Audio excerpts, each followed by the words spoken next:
अखाड़ा चाहे जिंदगी का हो चाहे कुश्ती का, दोनों ही जगह मुझे ताकत तो लगानी पड़ेगी और मुझे जुझारू भी बनना पड़ेगा। मुझे दिखाना पड़ेगा कि मुझ में दम है और तभी जाकर के मैं इस एग्जाम को क्लियर कर पाऊंगा जिसे मैं बोलता हूँ जिंदगी और जिसे मैं बोलता हूँ नेट। इंडीड, आई फ्लाई के अखाड़े में हम लोग सीखते हैं कि चैंपियन कैसे बना जाता है। और ऐसे एक एग्जाम्पल है क्वेश्चन नंबर 119, जहां पर हम कुश्ती लड़ेंगे एक जेनेटिक्स के क्वेश्चन के साथ और हम देखेंगे कि कैसे वहां हम अपने दाव लगा करके उस क्वेश्चन को धोबी पाट मारने वाले हैं। आई फ्लाई अखाड़े के अंदर आप सीखते हैं शॉर्ट, एक्यूरेट, फास्ट और एफिशिएंट तरीके से कुश्ती लड़ना नेट के क्वेश्चनों के साथ, और सीखते हैं कैसे हम लोग उसे टंगड़ी मार के गिरा सकते हैं और उसे चौक कर सकते हैं या फिर हम लोग धोबी पाट मार सकते हैं। क्वेश्चन नंबर 119 ड्रोसोफिला के डाटा के बारे में है, तो क्यों ना हम सीधा ड्रोसोफिला की बात ही कर लें। पहले डाटा को हमने निकाल लिया है और उसके बेस पर हमने दो ड्रोसोफिला ले ली हैं, एक फीमेल और एक मेल। फीमेल ड्रोसोफिला जो है उसके पास जो म्यूटेशंस पाए जाएंगे वो है बार आई, जो कि डोमिनेंट म्यूटेशन है, मिनिएचर विंग, और बॉडी का कलर जो है वो येलो है। लेकिन इसको जो क्रॉस कराया गया है, ये फीमेल थी मेरी हेट्रोजाइगस, इसको जो क्रॉस कराया गया है वो एक नॉर्मल आई वाले लेकिन मिनिएचर विंग और येलो बॉडी वाले मेल के साथ क्रॉस कराया गया है। तो अब जो डाटा दिया गया उसके बेस पर हमने एक जीनोटाइप मैप तैयार कर लिया। हमने कहा हमारी जो फीमेल है वो है हेट्रोजाइगस सभी जीन्स के लिए, और जो मेल है वो आंख वाले के लिए तो वाइल्ड टाइप का है, लेकिन जो बाकी दो म्यूटेशंस हैं, बॉडी कलर और उसका मिनिएचर विंग, उसके लिए वो होमोजाइगस है। अभी तक हमें ये आइडिया नहीं है कि जीन कहाँ है, कैसे ऑर्गेनाइज्ड है, इसलिए हम लोगों ने सारी की सारी वाइल्ड जीन्स जो है पॉजिटिव वाली वो हमने एक क्रोमोसोम पे डाल लिया, म्यूटेंट हमने एक क्रोमोसोम पे डाल लिया। अब हम डाटा को देख रहे हैं।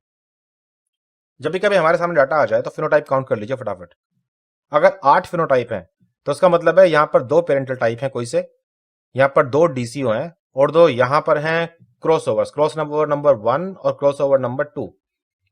पहली वाली 2 जीन्स के बीच में जो क्रॉसओवर होगा उसको हम लोग बोलेंगे 1 क्रॉसओवर, और जो दूसरा वाला है उसको बोलेंगे हम लोग 2 बाकी जीन्स के बीच में जो क्रॉसओवर है। दोनों क्रॉसओवर अगर इकट्ठे हो रहे हैं तो उसे हम डबल क्रॉसओवर बोलते हैं। इस डाटा में जो सबसे ज्यादा नंबर के दिखाई दे रहे हैं ये हैं पेरेंटल टाइप। अब पेरेंटल टाइप को अगर हम बाहर निकाल लें तो हमें मालूम पड़ गया कि जो पेरेंट में सेट की जीन होनी चाहिए वो है कैपिटल बी के साथ में एम पॉजिटिव वाई पॉजिटिव, और बी पॉजिटिव के साथ में क्रोमोसोम पे मिलना चाहिए मुझे एम एंड वाई। हम लोग कैसे आइडेंटिफाई करते हैं इस कहानी को, इसके लिए हम लोग डिटेल क्लासेस करते हैं आई फ्लाई के अंदर, जहां हम सीखते हैं जेनेटिक रिकॉम्बिनेशन फ्रीक्वेंसीज को नापना कैसे नापते हैं। इंडीड, अगर अब हम इस बात को चेक कर रहे हैं कि पेरेंटल टाइप ये है तो फिर हम लोगों ने अपनी जीन को शफल कर लिया। जैसा कि हम लोगों ने आइडेंटिफाई किया कि पेरेंट्स में जीन का सेट होना चाहिए, तो अब हमने जीन का सेट तैयार कर लिया है अपना, और हम सीखते हैं आगे वाली बात को जिसमें पहला बताया गया है कि क्या हम ऑर्डर आइडेंटिफाई कर सकते हैं जीन्स का। याद रखिएगा, जीन्स का ऑर्डर आइडेंटिफाई करने के लिए हमेशा पेरेंटल टाइप के जीन्स को मैच किया जाता है डबल क्रॉसओवर के साथ। पेरेंटल टाइप का जो जीन का सेट है वो बोल रहा है कि जहां कहीं बी पॉजिटिव होता है उसके साथ स्मॉल एम मिलता है, उसके साथ वाई मिलता है, एक ही क्रोमोसोम के ऊपर। ये है लिंक्ड। अब इस डाटा में सबसे कम नंबर पकड़ लीजिए, सबसे कम नंबर है 20, तो ये है मेरा एक डबल क्रॉसओवर का रिजल्ट। और यहां पे मुझे स्मॉल एम के साथ स्मॉल वाई तो मिल रहा है, लेकिन कैपिटल बी पॉजिटिव मिसिंग है, यहां पे बी है, और जो मिसिंग होता है ना वो मिडल जीन है। हमेशा याद रखना, जो भी कोई सेट को छोड़ के भागेगा, सेट है B positive small M small Y, इस सेट में से जो भागने वाला जो नहीं मिलेगा मुझे डबल क्रॉसओवर में, ये वो है जो मिडल जीन है। कैसे? इसके लिए हम लोग एक सिंपल सी बात कर सकते हैं कि एक क्रोमोसोम पे मेरे पास 3 जीन है, कैपिटल ए बी सी। अगर डबल क्रॉसओवर हो जाए, दोनों क्रॉसओवर एक साथ होते हैं, तो जो मिडल वाली जीन है वो है जो साथ छोड़ने वाली है। अब चेक कीजिए, डबल क्रॉसओवर होने के बाद जो मेरे पास रिजल्ट आ रहा है, कैपिटल ए के साथ में कैपिटल सी तो है, लेकिन कैपिटल बी गायब है। यहां पे आ गया स्मॉल बी, कैपिटल बी छोड़ के भाग गया उसे।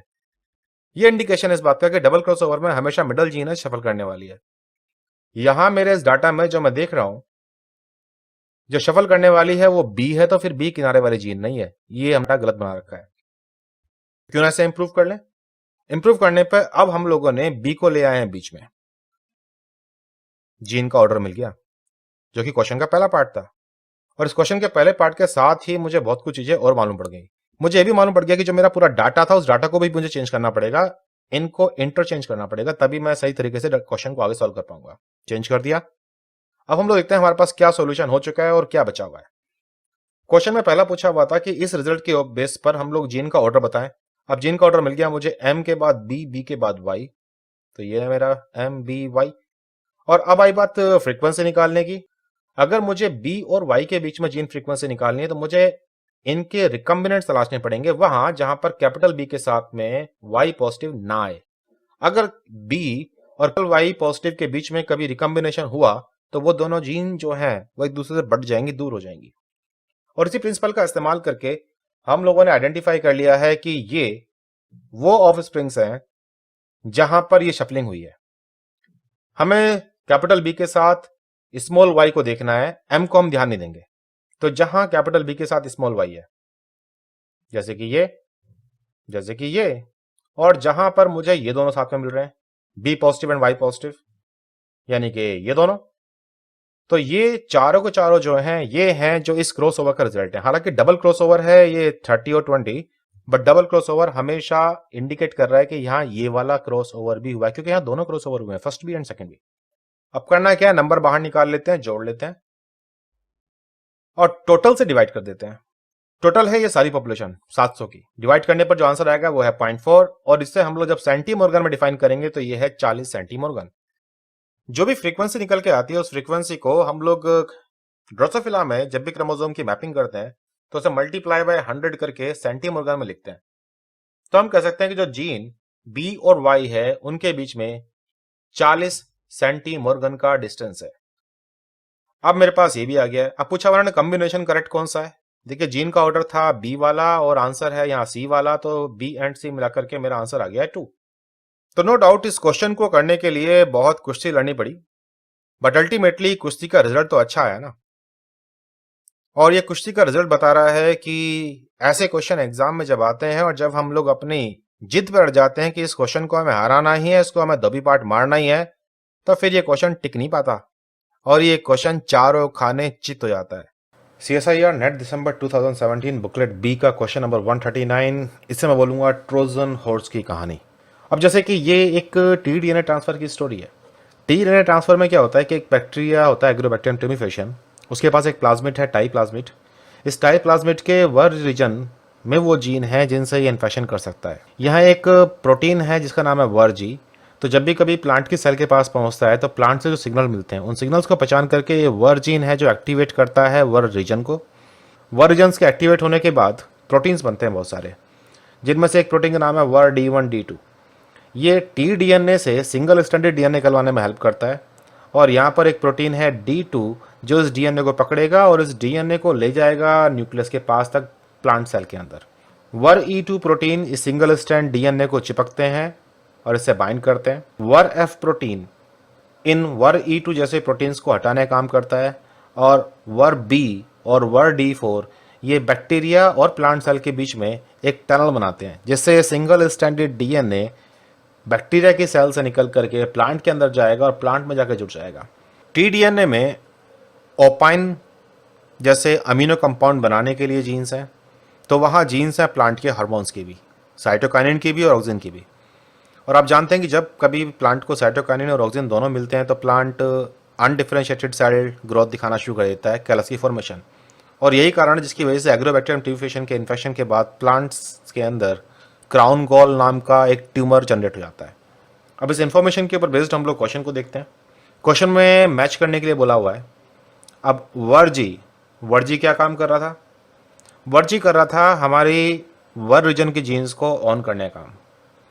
तो अब देखिए यहाँ पे कहाँ है वर्जी के लिए nucleus targeting component, proteasomal degradation, induction of. तो मेरा ए का ऑप्शन है फोर्थ, यानी कि ए का फोर्थ, और यहाँ एक ही ऑप्शन है जिसके अंदर ये स्टोरी है, तो ऑप्शन नंबर 2 है।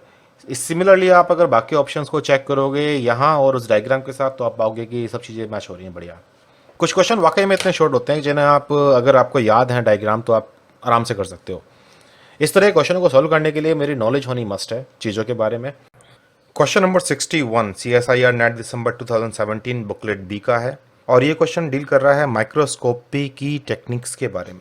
क्वेश्चन नंबर 61 कह रहा है कि which one of the following microscope would you use to visualize a protein fused to an appropriate reporter in a living cell. देखिए प्रोटीन फ्यूजन वाली जो कहानी है ये हम लोग रिकम्बिनेंट DNA पढ़ते हैं, जैसे कि ग्रीन फ्लोरेसेंस प्रोटीन। खासतौर से जब हमें कभी सेल को स्टडी करना है कि सेल में क्या चीज़ कहाँ पाई जाती है, तो उस पर्टिकुलर चीज़ को या उस पर्टिकुलर मॉलिक्यूल को ट्रेस करने के लिए उसके साथ कुछ रिपोर्टर हम लोग ऐड कर देते हैं, जैसे ग्रीन फ्लोरेसेंस प्रोटीन। जहाँ जहाँ वो प्रोटीन जाएगा तो वहाँ वहाँ वो ग्रीन फ्लोरोसेंट लाइट छोड़ेगा। इस तरह से प्रोटीन को ट्रेस करना है और वो भी लिविंग सेल के अंदर। तो ये 2 पॉइंट हैं। इन दोनों ही काम के लिए केवल फ्लोरोसेंट माइक्रोस्कोपी है जो काम आती है और कोई नहीं। हम इन सभी माइक्रोस्कोपी के बेसिक प्रिंसिपल अपनी आई-फ्लाई क्लास के अंदर करते हैं ताकि हम समझ सकें कि हर माइक्रोस्कोपी का रूल क्या है।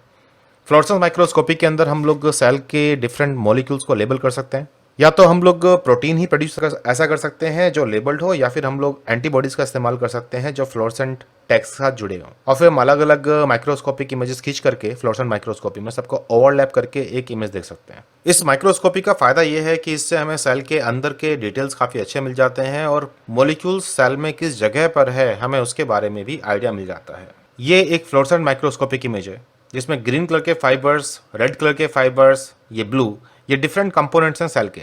जैसे कि लाल रंग के जो फाइबर्स हैं ये हैं आपके एक्टिन, तो जो ग्रीन कलर के हैं ये हैं आपके साइटोस्केलेटल के मेंबर माइक्रोट्यूब्यूल्स, और जो डार्क ब्लू बीच में है ये है आपका न्यूक्लियस। इन्हीं टेक्निक्स का इस्तेमाल करके बहुत तरह के ट्रांसजेनिक माउस भी तैयार किए गए हैं जो ग्रीन फ्लोरोसेंस प्रोटीन बनाते हैं और जिन्हें हम जो अल्ट्रावायलेट लाइट की प्रेजेंस में ग्रीन फ्लोरोसेंस दिखाते हैं।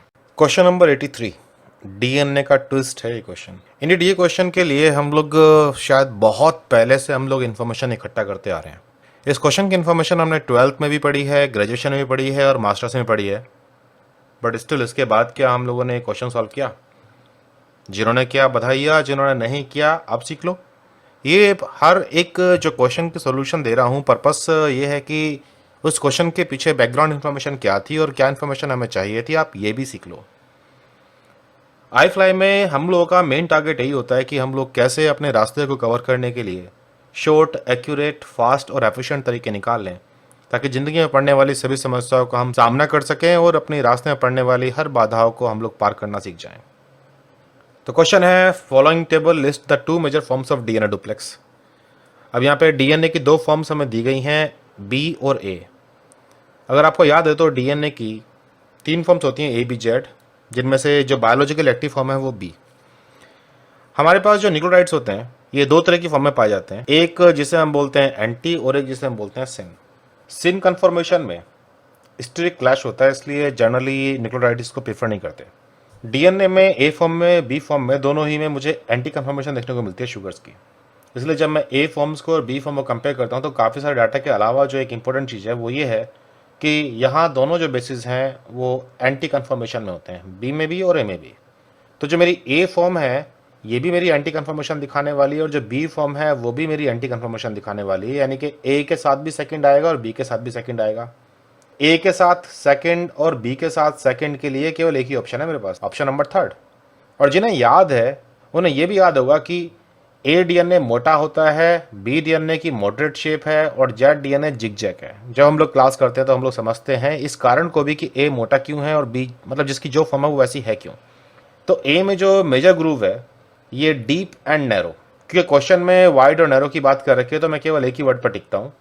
ए डीएनए है नैरो मेजर और वाइड माइनर, ए डीएनए है narrow major and wide minor, जबकि बी फॉर्म उसका उल्टा है, जस्ट उल्टा। बी में मेजर में नैरो की जगह पर है वाइट और माइनर में वाइट की जगह पर है नैरो, और इसी के बेस पर ये क्वेश्चन सॉल्व है। इस शुगर फॉस्फेट बैकबोन के जो बीच की जगह है, इस पूरी कैविटी को, जो सारी कैविटी है जो कि पूरे डीएनए के मॉलिक्यूल के अंदर होगी, इसे हम लोग बोलते हैं माइनर। और जो इन दोनों के बीच में जो ये कैविटी है, इस कैविटी को हम लोग बोलते हैं मेजर। ये हर बेस पेयर के एंगल पर होती है और पूरे डीएनए के अंदर ये पैरेलल बिखरी होती है। बेसिस जो मुझे पढ़ने के लिए अवेलेबल होंगे वो हमेशा मेजर से होते हैं, मेजर वाले ग्रुप की तरफ। ट्रांसक्रिप्शन फैक्टर जो डीएनए से बाइंड करते हैं वो मेजर या माइनर ग्रुप का ही ध्यान रखते हैं। जितने भी प्रोटीन डीएनए को बेस सीक्वेंस देखते हैं, जैसे कि TATA binding protein Tata sites को पहचानता है, तो अगर कभी कोई आपके सामने क्वेश्चन आ जाए कि ये डीएनए का जो बाइंड करने वाला प्रोटीन है ये मेजर से बाइंड करेगा या माइनर से, तो मोस्ट ऑफ द टाइम एक कॉमन सी लॉजिक का इस्तेमाल करके आप आंसर कर सकते हो। आप ये पूछ लो कि वो प्रोटीन सीक्वेंस स्पेसिफिक है या सीक्वेंस नॉन स्पेसिफिक है। तो अगर कोई प्रोटीन ऐसा है जो केवल प्रमोटर को पहचानता है या ऑपरेटर को पहचानता है, तो इसका मतलब है कि वो सीक्वेंस स्पेसिफिक है। और सीक्वेंस बेसिस जो होते हैं, बेसिस केवल मेजर ग्रुप में दिखाई देते हैं कि कहाँ एडेनिन है, कहाँ थाइमिन, कहाँ साइटोसिन, कहाँ ग्वानिन, तो केवल वहीं से उन्हें पढ़ा जा सकता है। इसलिए ऐसे सभी प्रोटीन जो है मेजर ग्रुप की तरफ ही बाइंड करना चाहेंगे। और जिन प्रोटीन्स को डीएनए की सीक्वेंस से संबंध नहीं है, वो केवल शुगर फॉस्फेट की बैकबोन के चार्ज को पहचानते हैं, वो जनरली माइनर ग्रुप की साइड से आके बाइंड करते हैं। याद रखिएगा ये रूल जनरल रूल है। CSIR नेट दिसंबर 2017 की बुकलेट बी क्वेश्चन नंबर 92। चलिए थोड़ा सा अपना ज्ञान बढ़ाते हैं। ज्ञान बढ़ाएंगे हम लोग iFly वाले तरीके से, शॉर्ट, एक्यूरेट, फास्ट और एफिशिएंट वे में। ये क्वेश्चन है 92 जिसमें बताया गया है कि ऑन्कोजेनिक वायरसेस जो हैं उनके पास या तो DNA का जीनोम है या फिर RNA का जीनोम है, और यहाँ पर उन्होंने column A and B and C दे रखे हैं, जिसमें से ए कॉलम में है ऑन्कोजेनिक वायरस। ऑन्कोजेनिक वायरस उनको कहते हैं जो कैंसर कॉज कर सकते हैं। ऑनको मतलब कैंसर। सभी वायरस में ये एबिलिटी नहीं होती, लेकिन कुछ वायरस में ये एबिलिटी है कि वो कैंसर कॉज कर सकते हैं।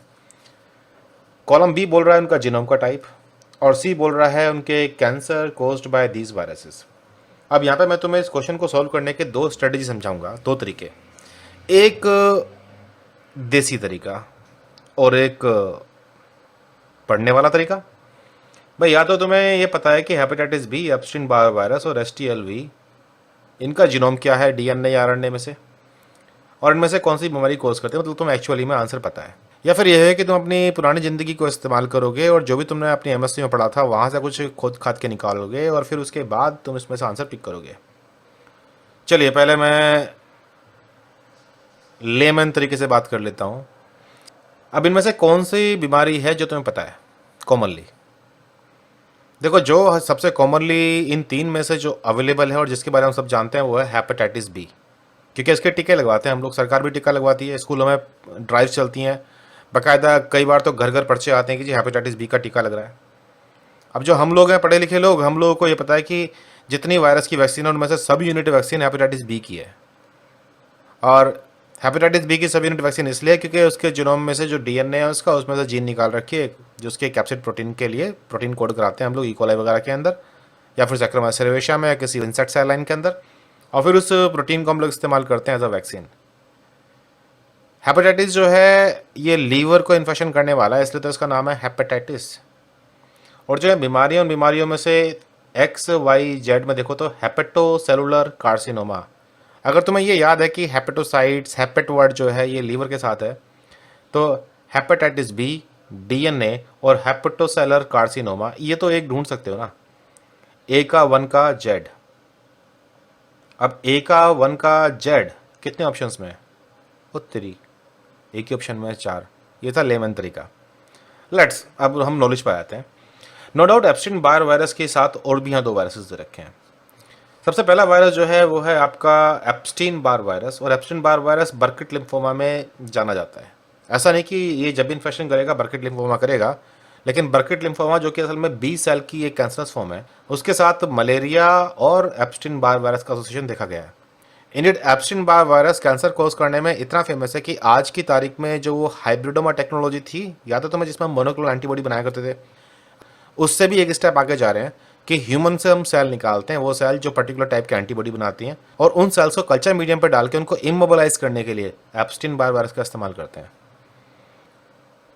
सिमिलरली हेपेटाइटिस बी जो है कुछ ही सक्सेसफुल वायरसेस में से ऐसा है, सक्सेसफुल इस हिसाब से कि हमने उसके अगेंस्ट वैक्सीन बनाई है रिकम्बिनेंट DNA का इस्तेमाल करके। DNA वायरस है। एप्स्टीन बार वायरस भी जो है वो भी आपका DNA वायरस है। अब आता है आपका STLV। तो STLV जो है 2 सिंगल स्टैंडर्ड जीनोम लिए हुए होता है, और ये रेट्रो वायरस फैमिली का मेंबर है, और ये हमारी ह्यूमन की T सेल्स को इन्फेक्ट करता है, इसलिए इसका नाम था HT। ठीक है, HT वर्ड जो था वो उसी से निकाल के लाए थे, STLV, human T lymphocyte virus. तो बट वैसे C जो है वो RNA है और Y T सेल ल्यूकीमिया करेगा, तो C सेकेंड Y ऑप्शन में चेक कर लीजिए अपना, तो आप पाओगे कि ऑप्शन नंबर 4 जो है परफेक्ट है। तो इन क्वेश्चनों में से ऐसा नहीं है कि मतलब ये क्वेश्चन केवल नॉलेज के बेस पे ही सॉल्व होता। अगर हम थोड़ा सा अपने आप को खंगालते और अपनी बचपन की बातों को याद करते, बचपन मतलब जो आपने MSc में पढ़ाई करी है, जो आपने ग्रेजुएशन में पढ़ाई की है, वहाँ से कुछ ढूंढ के लाते शब्दों को कि हेपेटाइटिस बी के साथ तुम्हारी क्या मेमोरी जुड़ी हुई है, तो शायद तुम्हें यहाँ आंसर मिल सकता था। एनीवे, क्वेश्चन तो सॉल्व हो गया ना, और ज्ञान भी बढ़ गया थोड़ा सा, और यही काम है iFly का। जैसे आज आप YouTube पर घर बैठे इन टॉपिक्स को समझ रहे हो, बस फ़र्क क्या है कि आप मुझे लाइव क्वेश्चन नहीं बोल सकते रुक करके जी ये बात क्या है, और ये प्रॉब्लम नहीं है स्काइप के अंदर। स्काइप में भी सेम हम लोग ऐसी बातें कर रहे हैं और ऐसी क्लास कर रहे हैं, बट वो लाइव क्लास है तो वहाँ आप इंटरेक्ट कर सकते हो मेरे साथ। सबके पास टाइम बहुत कम रहता है, इसलिए हम लोग बहुत लंबी लंबी क्लासेस नहीं लेते। मेरा बिलीव है और मैंने देखा है कि हम लोग, ऐसा ज़रूरी नहीं है कि हम लोग रात दिन पढ़ते रहें तभी एग्ज़ाम निकलता है। एग्ज़ाम स्मार्ट लोग भी निकाल लेते हैं, स्मार्ट लोग जो जानते हैं कि अपने काम की एफिशिएंसी को कैसे बढ़ाना है। अगर तुम्हें दिल्ली आना है तो दिल्ली आने के लिए या तो तुम पैदल आ सकते हो या फिर गाड़ी में। एफिशिएंसी कहाँ है? बस यही बातें हैं। जो लोग क्लास करने में इंटरेस्टेड हों, जो कि क्लास शुरू हो चुकी हैं, 9013902981 पर कॉन्टैक्ट कर सकते हो आप मुझे। और आप मुझे मेल कर सकते हो saplingedutek@gmail.com पर। और आप वीडियोस को लाइक करना मत भूलिए, चैनल को सब्सक्राइब कीजिए और शेयर कीजिए। Thank you very much.